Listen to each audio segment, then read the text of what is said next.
जय श्री सीताराम। श्री विष्णु महापुराण।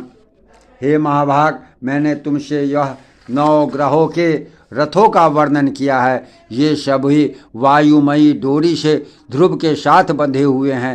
हे मैत्रेय, समस्त ग्रह, नक्षत्र और तारामंडल वायुमयी रज्जु से ध्रुव के साथ बंधे हुए यथोचित प्रकार से घूमते रहते हैं। जितने तारागण हैं उतनी ही वायुमयी डोरियां हैं, उनसे बंधकर ये सब स्वयं घूमते तथा ध्रुव को घुमाते रहते हैं। जिस प्रकार तेली लोग स्वयं घूमते हुए कोल्ही को भी घुमाते रहते हैं, उसी प्रकार समस्त ग्रहगण वायु से बंधकर घूमते रहते हैं, क्योंकि इस वायु चक्र से प्रेरित होकर समस्त ग्रहगण अलात चक्र बनैती के समान घूमते हैं। इसलिए यह प्रवाह कहलाता है। जिस शिशुमार चक्र का पहले वर्णन कर चुके हैं तथा जहाँ ध्रुव स्थित है, हे मुनि श्रेष्ठ, अब तुम उसकी स्थिति का वर्णन सुनो।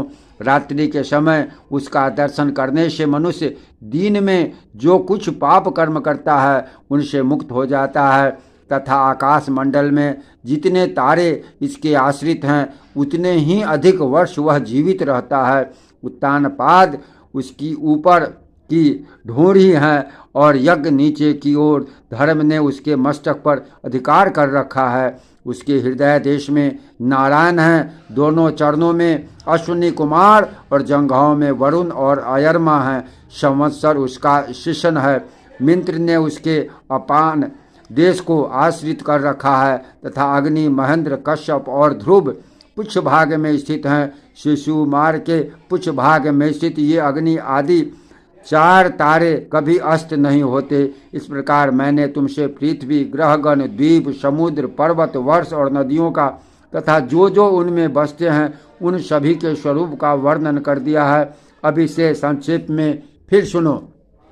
हे विप्र, भगवान विष्णु जो मूर्ति रूप जल हैं, उससे पर्वत और समुद्र आदि के सहित कमल के समान आकार वाले पृथ्वी उत्पन्न हुई।